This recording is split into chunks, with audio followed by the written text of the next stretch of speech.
Ethekwini Mayor Zandile Gumede and her co-accused are back in the High Court in Durban this morning on fraud and corruption charges. Combined, more than 2,700 of those charges related to a multi-million-rand Durban Solid Waste tender. So this case sets a backdrop of how much corruption exists in our municipalities, and it's one of a number of cases. Let's unpack this further with the MD of data and intelligence consultancy Municipal IQ, Allan, who joins us via our video link this morning. Kevin, great to talk to you. A number of developing stories this morning bring us to this discussion with you, and brings us to this opinion piece that you wrote back in June this year around the politicization of municipalities and how it's effectively destroyed professionalism insofar as service delivery is concerned. It was months ago that you wrote this opinion piece, but it has been true for a very long time, and it remains true this morning. Yes, absolutely. Good morning, and good morning to your viewers. Local government is in a dire crisis at the moment. One aspect of this is corruption in local government. We know that the Auditor General, in her latest report, identified 3.9 billion rand, which is not properly accounted for, and which makes up material irregularities in her report. And 1.6 billion of this is from the VVS scandal, which is still yet to be adequately resolved.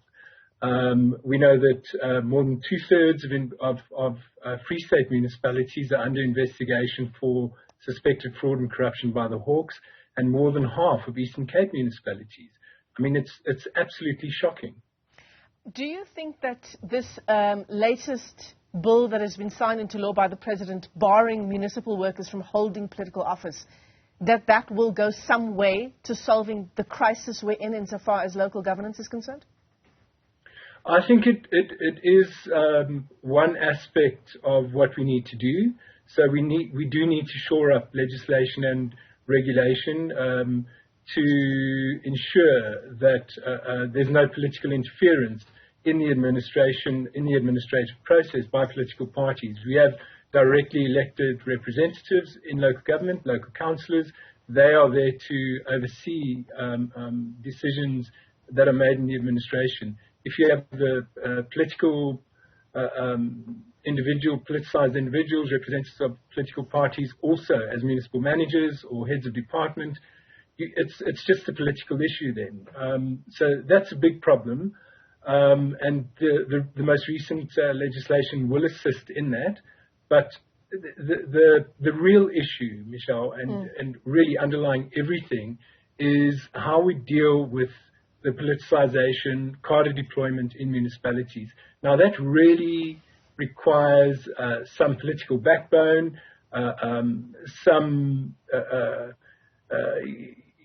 we need political parties to be able to confront corruption and mismanagement in municipalities. And we really haven't seen that until now. Yeah. That has to happen at the provincial level and the national level. There's lots of problems. There's poor capacity. There's lack of systems management and control. But ultimately, until political parties and representatives of provincial and local and national government step in and say, look, enough is enough, we need to actually get rid of corrupt people, nothing will change.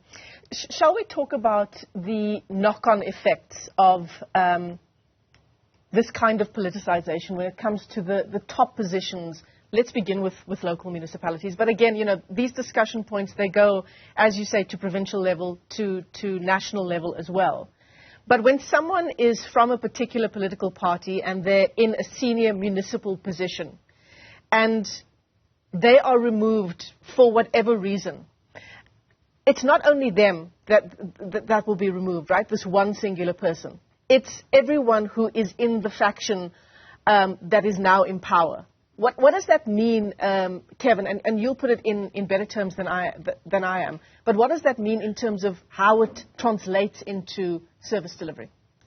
I think you've put it in good terms. But ultimately, what we've seen happen is with very fast turnover of staff in the administration of municipalities, you'll have a municipal manager who's in position for maybe 2 years. Then you'll have another municipal manager who's in position for maybe 18 months, as there's factional tension in municipalities, or as there's transfer of power between political parties. Now, the fundamental issue here again is that these administrative positions have been highly politicized.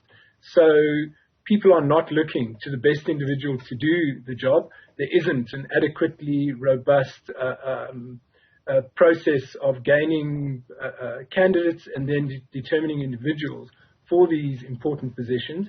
And that means you just have people who are politically connected and who have very good political connections, but who are not qualified to do this job. I mean, a municipal manager should have 10, 15, 20 years experience. I mean, that's the case in other countries. And our municipal managers have a couple of years experience, but they're very connected. And it's been poison to municipalities. And that, in essence, is why service delivery is also in such a crisis, because we don't have decent capacity in municipalities and we don't have decent staff. I mean, one of the things that Corruption Watch said recently in a report about municipalities is that most cases of corruption are centered in the municipal manager's office. That's also very telling. I mean, why is that? And again, why is it that this is possible to take place? Why do political parties and provincial and national government allow this to take place? Yeah, absolutely. Well, as we continue to talk about the issues around service delivery insofar as this is concerned this morning, Kevin, you know, when we talk about a lack of incentive for top administrators in municipalities to carry out their positions, to carry out their responsibilities, I mean, one would think that their salaries, right, that's the incentive to do your job. And yet, in our experience in covering these stories, a lot of the time that they have is taken up with political maneuvering because their positions are so politicized. Absolutely. I mean, a common mistake that people make and a common thing that politicians say is that municipal managers and municipal officials are not well paid. This is the first point. In fact, in most municipalities, more than 90%, municipal officials out-earn anyone else in a locality, including senior professionals such as doctors or engineers or accountants. They are extremely well paid, and municipal employees are very well protected as well. And there's a lot of labor action to ensure that this continues. So that's the first issue. They're well paid, and there's no incentive or a perverse incentive to carry out corrupt activities. And you know, generally in the municipal level, you know, the exposure to corruption is such that you know you just have this situation where it's almost like a culture of corruption that's taking place at the moment. And again, it's primarily because of the politicization of these positions, and then the lack of systems management and control in municipalities, especially around procurement and in the municipal manager's office. And then again, the lack of political will to resolve local corruption, you know, at all levels. So if we don't implement the existing legislation, I mean, we know that the bill that has just been signed into law by the President, we actually don't know when that comes into effect. There's other existing legislation insofar as municipalities are concerned as well. If we don't implement what these laws are meant to do in terms of protection against corruption, we already know that 2/3 of our 257 municipalities are in some form of financial distress. You've talked about billions in irregular expenditure as well. If we don't get this in hand, what's the risk here? Well, we are facing the worst crisis in local government that we have seen post-democracy, and I'm not overstating things. Local government is in a very, very bad way. The National Minister of Finance is the person who said that more than 2/3 of local municipalities are in dire straits, and they are having difficulty carrying on as a going concern. That's the Minister of Finance who said that. Now, if you just consider the implications of that, it means that municipalities are not only battling to continue in terms of paying salaries and paying creditors, but they are not able to carry out service delivery, which is their primary role, carrying out local service delivery. And we know for a fact that those municipalities that are struggling, are battling to provide water, electricity, sanitation, and refuse removal, which are their core functions as laid out in the Constitution. Now, the question ultimately is, how long will this continue? There are some municipalities that have already collapsed, that are basically not doing anything at all except paying salaries to councillors and officials. That is absolutely outrageous. How that is allowed to continue by provincial government responsible for those particular municipalities is absolutely beyond me.